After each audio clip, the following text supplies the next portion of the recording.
you fully understand the physiology yet, is that when you exercise and it's hot, right, it's worse. It feels worse. You're going to have more fatigue, and so we're going to try to get into some of that, and then we'll deal with what we call heat acclimatization. At the end today, or maybe on Wednesday, where we can talk about how you can actually use the physiological responses to being in hot environments to your advantage, for a host of things. Okay, I'm recording now. So we're going to start and we're going to talk about how we regulate body temperature. Then we're going to talk about sort of what are the sort of cardiovascular and metabolic responses to exercise when you are exercising and core body temperature is elevated. So when it's hot out, what happens to cardiac output, VO2, stroke volume, ventilation, heart rate, those kinds of things. Okay. And then we'll deal with acclimatization, which is how we become more accustomed to this. And there's going to be some adaptations in many ways, kind of like training adaptations that occur as we become acclimatized that are going to help us counteract some of the poor responses that we're going to have to exercise in the heat. Okay. So think of your core body temperature like we think about blood glucose. The body tries to maintain a constant internal temperature all the time. Okay. All the time. The normal range, and we're gonna do things in Celsius, but I'll try to present them in Fahrenheit, so that we can have some semblance of an understanding of kind of what you encounter if you take your temperature and do those kinds of things.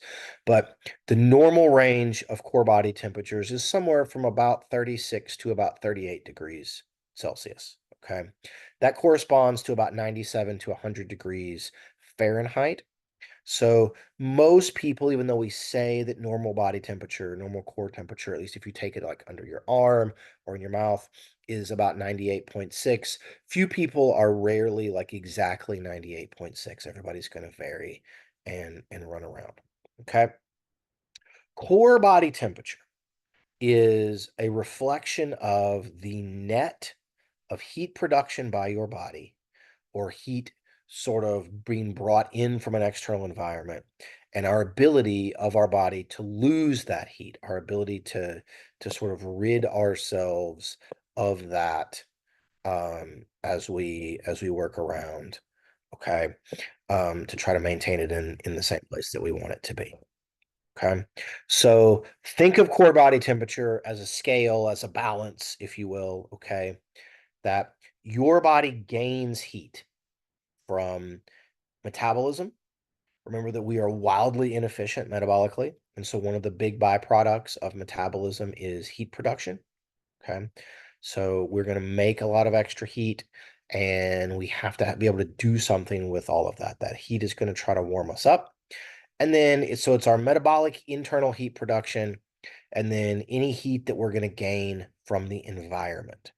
And we'll talk in a few slides about what are the environmental conditions and how do those things correspond with what your internal conditions are to allow yourself to gain heat from an external environment.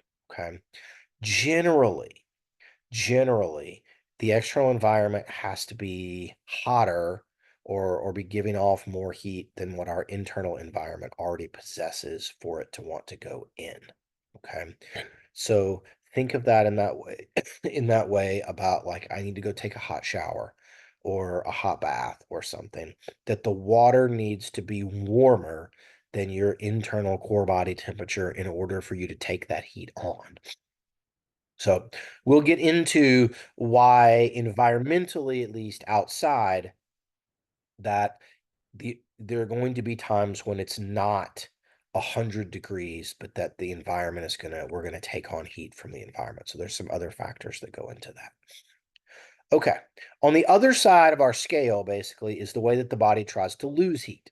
Okay, we have multiple mechanisms by which we're going to do all of this. Okay, and we'll go through each of them sort of in turn. But radiation is going to be one. This is typically how we will gain heat from, say, the sun, or gain heat from things like coming off of, say, hot concrete or something, right? Conduction is going to be the direct gaining of heat from sort of surface to surface, right? So if you rub your hands together, you create some friction, you warm a hand up and you put that on your other arm or something and you feel like it's warm and it's going to gain heat. That's conduction. You touch something hot. Convection is in many ways like the movement of air. Okay. So convection is why when you have a fan or something like that, okay? A ceiling fan, a little small like stand fan or something that blows air by you, or if you fan yourself in some ways, will go all very oh gosh, what is the name of the movie? I cannot think of it. Very Gone with the Wind, and you fan yourself and you say things like, "Oh, I've got the vapors," or whatever. In the midst of that, that you're going to lose heat, and then evaporation is going to be the primary way that we lose things with evaporative cooling, where you sweat, and then the water evaporates, and as it evaporates, it pulls heat. It pulls heat away from us.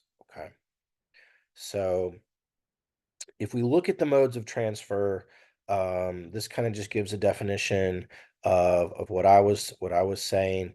The interesting thing though is that we lose about 60% of our heat, especially at rest, via radiation. And that's just the transfer of heat by infrared rays. So we're going to lose about 60% from here. If you've ever like exercised or you sat down next to somebody who's been exercising or just gotten out of the shower or something like, and you can literally feel the heat sort of moving off of them, that is their body radiating that heat and giving it off in that way. So evaporation is really important during exercise, as I talked about. So we're going to have two terms that we need to remember the definitions to. One is hyperthermia. That's an elevated body temperature. Okay. So if you're hyperthermic, basically you have a fever. Hypothermia is a decreased core body temperature. So when you become hypothermic, your temperature is going and falling below that sort of normal kind of resting level. Okay. We also want to understand that heat is going to move from inside the core part of our body down in our muscles and those places, from there out to the skin, and that very often moves via conduction and via heat transfer via blood. So it moves from inside to our skin, and then at the skin is where we're going to have a chance for convection and radiation and evaporation to be able to allow us to lose some of that core body temperature heat. Okay. Okay. So let's go and let's look a little bit more into evaporation. Okay. So what we know is that your body begins to sweat to try to lose heat via evaporation. It only takes a very, very small increase in core body temp for that to happen. Okay. You begin to sweat. Sweat comes from sort of inside under your skin. Okay. And moves through your sweat glands. It moves out onto the skin, onto the surface, and then it evaporates. Okay. So evaporation is only about 20% of heat loss at rest, but it's about 80% of heat loss during exercise. So it becomes really, really, really important. And there's going to be some things that are going to play a role in how efficient we are at evaporation from an environmental standpoint. If it's very humid outside, evaporation becomes much more difficult. And that's why if we lose most of our heat during exercise via evaporation, and you go and you exercise and it's both hot and humid, then you're going to have a hard time evaporating as much as you would like, and you're going to have more heat stress. For a lot of us, under most conditions, okay, all of you are doing a little bit of evaporation right now, okay, right now without even knowing it. We call this insensible water loss. The water evaporates from our lungs via breathing, from our skin, without us ever really noticing it, okay? It's this imperceptible kind of amount of sweating in that way that goes on. There's going to be, sort of evaporation from sort of out of our nose and our mouth as we have begun to kind of humidify the air as it comes in and out. This is constantly removing about 10% of the heat that we are making from our body. Okay, so there's always a little bit of this that's going on. And if we just have you sit there, and we raise your temp, or we put a heater on you, or wrap you up in multiple blankets or anything, right? As your core body temperature goes up, evaporation is going to go up. If anybody has ever tried to sleep next to a squirmy 5 and 3/4 year old, who is basically a hot box, you will know that they will sweat, and then they will radiate some of that heat onto you and various things, and then you will sweat as well. Okay.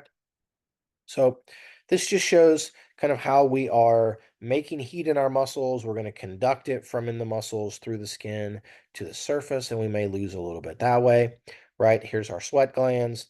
We're monitoring the temperature in this blood that is going through and by the sweat glands. It will generate sweat, will move up to the skin surface, and then we will evaporate.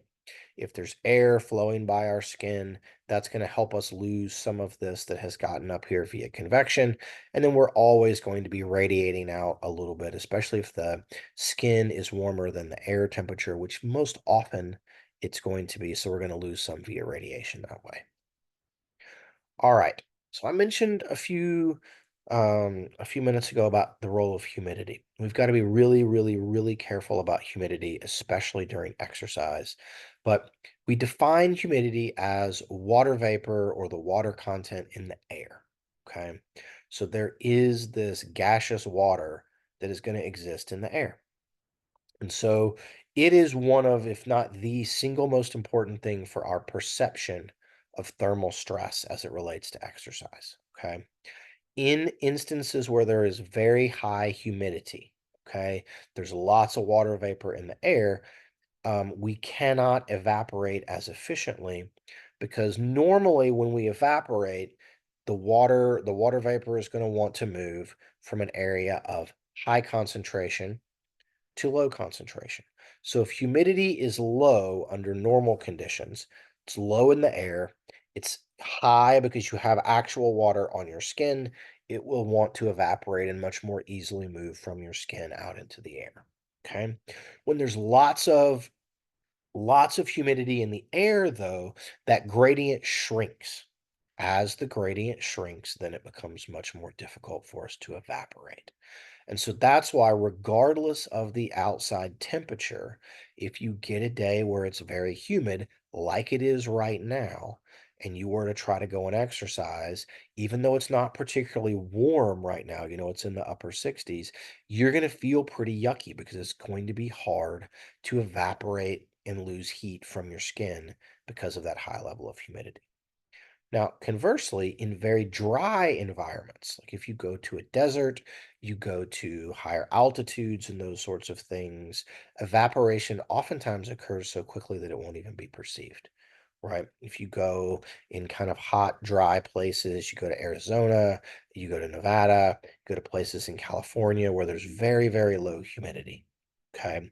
It can be 100, 110 degrees out and it will not feel as kind of terrible as it does in Oklahoma in August when it's 98 and there's, 80% humidity or whatever, where it feels like you're just like living in a jungle, basically. Okay. So this is going to be a thing. So when I talk about that, sometimes it's not just the air temperature. We'll see how we measure this in a few slides. It's not just the air temperature that can determine how much heat stress we're going to experience. We really also have to pay attention to humidity. Okay. So here is kind of how we assess core body temperature. And we'll walk through a few of these. And I can tell you guys a little bit about which ones are the most accurate and then kind of what the differences across all of them are going to be. Okay. So many of us now, if you go to the doctor, they either scan the thing across your forehead, they kind of roll it across your forehead. They're measuring skin temperature. Okay. This is going to be the least accurate and have the most variation if you look at skin temperature versus actual kind of sort of measures of core body temperature. Skin temp is usually a couple of degrees centigrade cooler than core temperature. Ear or tympanic temperature, it's the one that we use with our daughter. We put the thing in her ear. Ear temperature also going to be a little bit lower than core body temperature, but it's going to be usually a little bit more stable, a little bit more accurate than measuring skin temp. So a lot of thermometers now will do this. Traditionally, we used to take temperatures orally. So you would put the thermometer like under your tongue. Okay. We still try to get Ellis to do this, and she can't sit still long enough to make it happen. Oral temperatures are going to be a lot closer to kind of measures of rectal or esophageal core temp than either skin or tympanic or ear temps are going to be. So that's one way to do things. Okay. The most accurate ways for us to measure core body temp, and I should probably add another one on here, are either going to be to take the temperature rectally or to take it with what we call an esophageal probe. Okay, so I will show you guys some data later on core body temperature changes and exercise performance, core body temperature changes, and um, when people want to stop exercising, most of those during exercise studies are core temps that are measured rectally. Okay. And so they put a probe in, and the probes are such that you can continue to run or cycle with the probes in. We had a thermoregulation research group when I was a master's and a PhD student. So I have had my core temperature taken basically every way that is listed on here. The rectal and esophageal are both not particularly pleasant. Of the two, the esophageal is actually, you would be surprised to know, worse. To measure esophageal temperature, they take they take sort of a kind of this plastic tubing stuff that has a probe on the end. They go up your nose, back down through into the back of your throat and down into your throat, and it sits basically at the opening of your esophagus. And then they tape all of that stuff on there. Um, and it is particularly unpleasant to have to try to exercise with all of that in, because it wiggles and it moves and it irritates your throat in a lot of different ways. So if you see those two things, um, you know, both of them are quite accurate though. A lot of what we do now, and this is why I should add this onto this, is if your lab has some funding, is they make little pills basically, and the pill is a thermode. It just looks like a little antibiotic gel cap basically, and you swallow it and it goes and it sits in your stomach, and while it's in your stomach and in your intestines, you get a few hours where it will very accurately measure skin temp or measure core temp. I know that OU's football team has used these before, and you essentially walk up with like your phone, and they like Bluetooth, and you walk up with your phone and you hold your phone next to that person, and it will just sort of tell you, and then you go over to the next person and it will tell you sort of what they're doing. Okay. So we've got to be really careful if we want to know what's going on from a core temperature standpoint, which is the thing that's going to be the part that's going to tell us when exercise becomes dangerous. We really, really need these good measures. And so ideally we have a rectal, esophageal, or one of those little thermistor probes. Simply measuring skin temp requires us to do some calculations. Same thing if we take ear or oral. Okay. So um, as I said, on the last slide, skin temp tends to run about 2 degrees centigrade lower than core temp. And so if you look at a core temp of about 37 degrees Celsius, that's about 98.6. In a person doing that, if you measured their skin temp, like on their arm or someplace, their skin's going to run about 2 degrees cooler. So about 35, which equates to about 3.5 degrees less when you look at it in Fahrenheit. During exercise, okay, and these numbers may kind of make you guys a little bit squeamish, but during exercise, core temperatures can exceed 40 degrees Celsius, which is going to be about 104 degrees Fahrenheit. Okay. In your active muscles while you're exercising, remember that heat's going to move immediately via conduction, either out into other tissues or it's going to get pulled away in the blood. Temperatures in the muscles may be maybe around 42 degrees Celsius, so almost 108 degrees Fahrenheit. Okay. Any core temperature above 40 degrees has the possibility to affect the nervous system and reduce our ability to unload excess heat. So a weird thing happens. When you get too hot, it freaks the brain out, and rather than actually doing things to try to unload even more heat, the weird response is that it begins to shut down the mechanisms for unloading heat, and that can become a real problem. Okay. So keep all of this in mind. This is going to be really important when we talk about some different kinds of heat illness in a few slides, when we talk about heat exhaustion, heat strokes, and things. The problem is that once you get to a certain temp, you actually become worse at dissipating heat, which then makes everything accelerate really, really quickly. And that's why it's so dangerous. There is some evidence, and I will show you guys later, that once you get a little bit above 40 degrees Celsius, central fatigue happens, and you just feel really shitty, and you want to stop exercising, which is good then, because then your muscles stop giving off all of that heat, and you got a better chance to slow down and keep yourself from getting into some dangerous situations. So the body tries to control temperature in the hypothalamus, okay, through the hypothalamus. This is sometimes called the body's thermostat. It's going to be the thing that when you get cold, the hypothalamus senses it and it says, okay, shiver, right? Do muscle contractions, make some extra heat. Let's warm ourselves back up. Um, but within the hypothalamus, it's trying to maintain temps around that kind of normal 37 degrees Celsius set point. So when you get cold, it's going to make you shiver and move around to try to warm yourself up. When you get hot, then it's going to try to increase sweat rate and some other things to allow us to move things around. So there are what we call central and peripheral thermoreceptors, just like we have things that sense blood pressure, just like we have receptors that sense CO2 levels in arterial blood, we also have receptors for temperature. Okay. And the central ones are located in the hypothalamus, and they're monitoring blood temperature as it circulates through the hypothalamus in the brain. And then we have peripheral sensors, which are going to be in the skin, and they're going to help us monitor what we call ambient or sort of air temperature on the outside. So all of those things are getting processed together by the hypothalamus, and it's going to use that information to help us try to regulate around that 37 degrees Celsius core temperature set point. Okay. So what happens, right, when we warm up, when the hypothalamus senses that core temperature is going up? Well, it's going to try to signal through four what we call primary effector organs.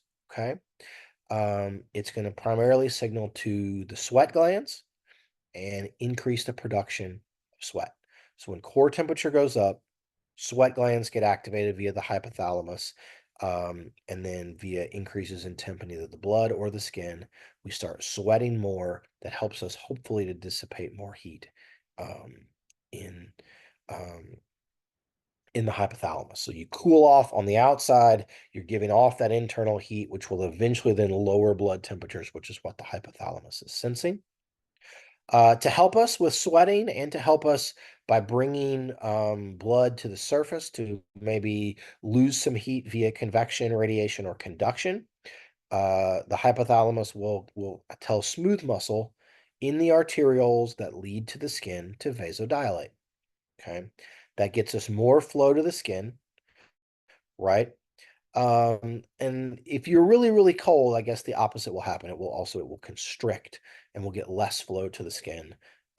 If we're wanting to try to hold the blood away, if it's really cold outside to do that. So that's why when it's hot, right, you go outside and it's hot, you get more blood flow to your skin. People appear a little bit more flushed. Okay. You exercise, you appear more flushed. You're sending blood to the skin to help dissipate heat. If it's cold out and you go outside, um, then oftentimes in some areas your skin will look less flush. It will look lighter in that way because there's less blood flow. Don't ask about if people's cheeks kind of get flushed and look a little rosy or something um, when you're out. That oftentimes is related to the wind and some things like that. Okay. But we're going to sweat. We're going to send blood out to the skin to try to dissipate heat, or we're going to pull it away to try to hold on to it. If we're cold, the hypothalamus tells skeletal muscle to shiver basically, or to do these involuntary muscle contractions in an effort to produce heat and increase what's happening, try to get our core temperature up.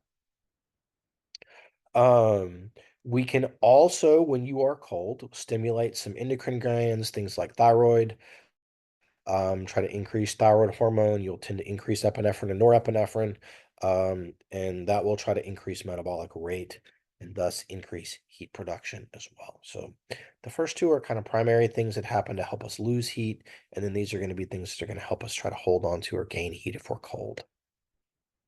Okay, this just kind of depicts what we had already talked about. So we need to now talk about the cardiovascular responses to exercise, okay? Especially exercise when it's hot, okay? So even if air temp is not super duper hot, when you exercise, you do a lot of muscle contractions, your core temperature is going to increase, okay? And we're going to use our cardiovascular system to help us dissipate a lot of heat by sending blood flow to the skin.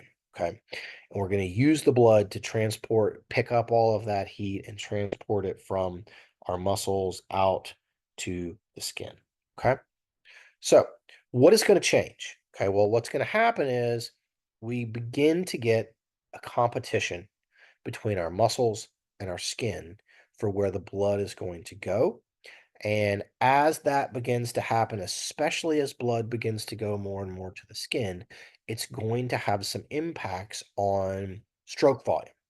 And then if there are impacts on stroke volume, then we're going to have corresponding changes in heart rate to help us maintain cardiac output. Okay. So again, back to all the stuff that you guys, to be honest, had some trouble with from the last test. As blood goes more and more to your skin, as you begin to get elevated core body temperatures, then venous return and preload are going to begin to decrease. Okay. Um, there's going to be decreased ventricular filling. Preload's going to go down. Therefore, there's going to be less stretch. There's going to be less Frank Starling mechanism occurring. So contractility will fall. And the net effect of all of this is as more blood goes to your skin, there's a corresponding drop in stroke volume. Okay. A corresponding drop in stroke volume.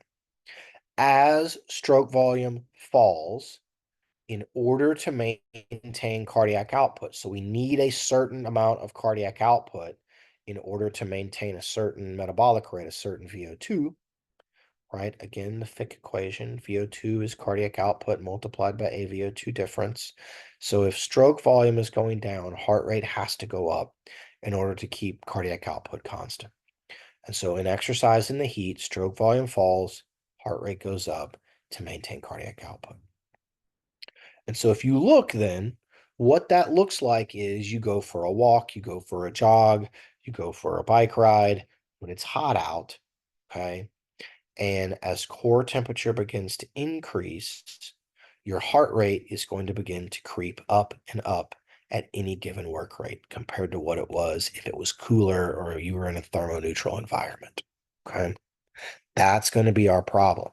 And so at some point, though, we can no longer compensate for the decrease in stroke volume. Okay. And we're either going to max out our heart rate or stroke volume is going to fall enough that no matter what we do with heart rate, we cannot maintain an adequate amount of cardiac output. And so the the um the skin is going to take too much blood away. We're not going to have enough to go to our muscles. And so exercise, our metabolism is going to fall. Okay. So this is sort of what's happening from the cardiovascular system standpoint. There's going to be some other things that are also, what is happening? Sorry, guys. There'll be some other things that are happening related to especially plasma in the blood that are going to also play a role in our changes in stroke volume. Okay. So as ambient temperature begins to exceed skin temp, evaporation becomes our most important method of heat loss. Okay. So in that instance, conduction, convection, and radiation are going to lead to heat gain. So when it's really hot out, okay, we're going to have to, the only way we can lose heat is via sweating. So what we do when we sweat, the hypothalamus is going to increase our sweat rate, and you're going to get to a place where we sweat at about 1 liter of sweat per square meter of body surface area per hour. Okay. So you can lose 1 liter of water in an hour. Okay. Sometimes more than that. That can equate to people losing somewhere between 2, 3, 4% of your body weight via sweating in an hour. Okay. So you can lose a lot of fluid really, really quickly. Okay. As we lose water, essentially we're losing plasma in our blood. Sweat loss, because of that water loss and plasma loss, leads to a decrease in blood volume. As blood volume falls, preload falls. Okay. As blood volume falls, right, that's going to have some negative consequences on exercise. It's going to make our cardiac output fall. Conversely, we're also going to lose electrolytes, so salt, okay, sodium, potassium, and some minerals. We then release, in response to all of this, aldosterone and antidiuretic hormone. We'll come back to these two a little bit later on. But remember, that's what's driving some of that increase in things. What? I don't know why it wants to keep going like all of this. Okay. So think about now, these are the responses. Let's talk about heat stress, and I have got to stop doing that. Heat stress um and what is going on from a um oh my gosh, I've not had enough caffeine this morning, guys. I apologize. My brain is not functioning.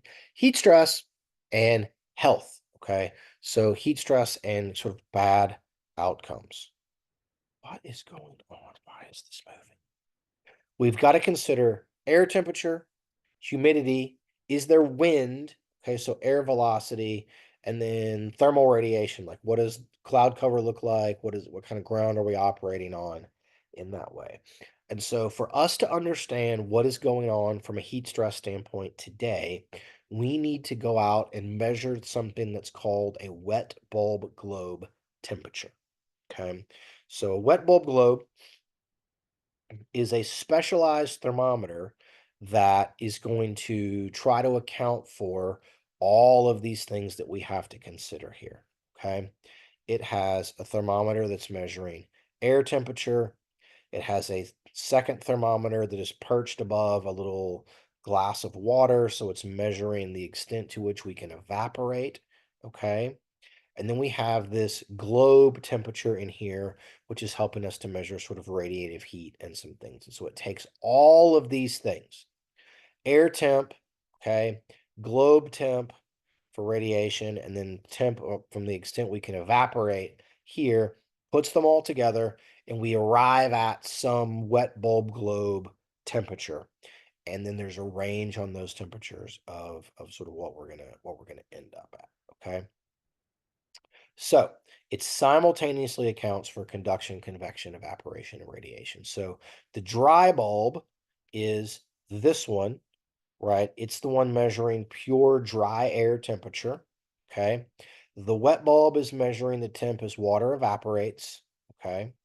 The difference between the dry bulb temp and the wet bulb temp tells us a whole lot about the capacity of the environment that day, to allow us to cool ourselves off via evaporation.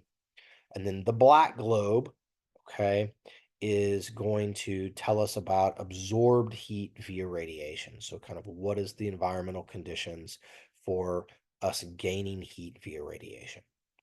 So the wet bulb globe temperature is 10% dry bulb, 70% wet bulb, and then 20% of the black globe temp. Okay, so you put all of these things together, but again, you can see the primary thing that drives the thermal stress on a particular day is this wet bulb globe or this wet bulb temperature. So the ability for us to evaporate, humidity levels, okay, is going to be the thing that's going to be the primary driver of our chances of there being heat stress on a particular day. So it's very humid out today. Today is going to be sort of an abnormally high wet bulb temp per what the actual air temperature is going to be. Okay. So in a lot of instances, for sports teams and folks that work outside and things of that nature, there are wet bulb globe temperatures above which exercise or physical activity outdoors is contraindicated.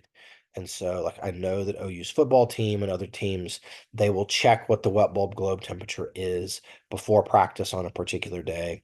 And given what everything looks like, they will either choose not to practice outside, maybe not to practice in full pads or something, or to try to go inside and do different things. So this is really, really important. Um, and we'll talk more about kind of what all is going on with that in the different kinds of heat illnesses. Probably not today. We'll probably get into that on Wednesday. Okay. So, why is getting rid of heat so unbelievably important? Well, let me show you guys some scary numbers. Okay.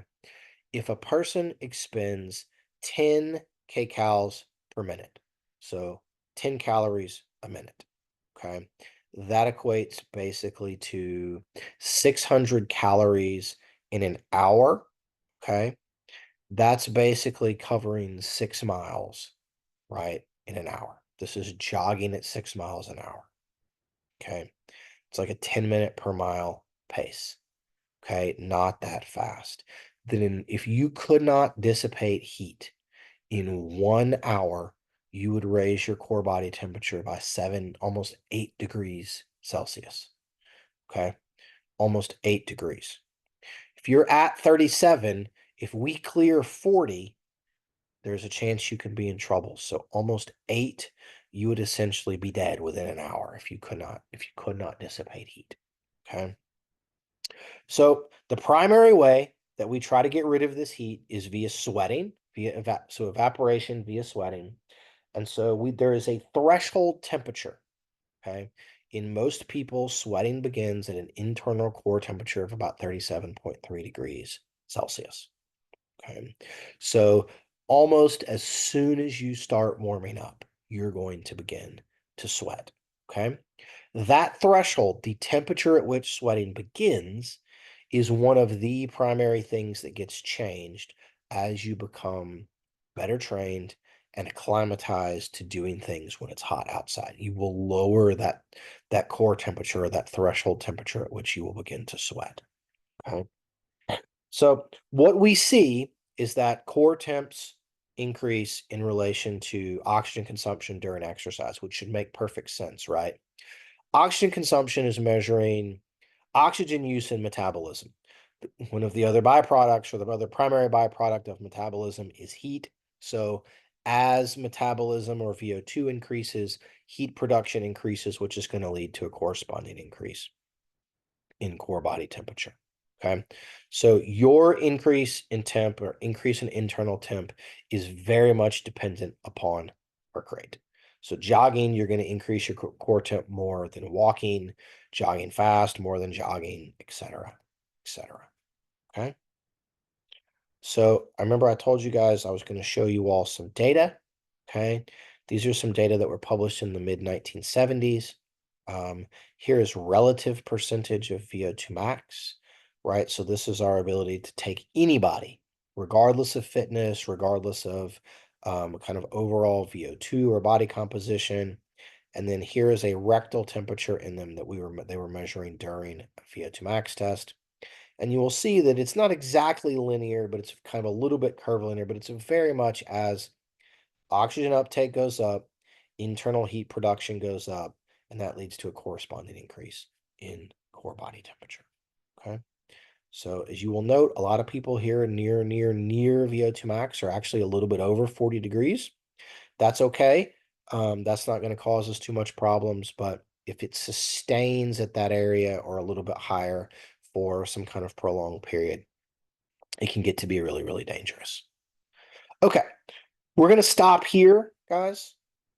We're gonna stop here for today, and we will pick everything else up in class, hopefully on Wednesday if there's not more weather. I'll give back our test. We'll finish this off, and then I will likely have we'll likely have a little in-class assignment on on having you guys look up a couple of things for we'll just say devices or clothing and things that are meant to or intended to help you thermoregulate better during exercise. And we'll see what we think about a lot of those. Okay. All right. Questions, comments, anything? No? Okay. Very good. Oh, wait. Do I happen to know what the class average for the exam is? No, Shelby, I don't. Um, Usually I get the average by entering all of them into Canvas.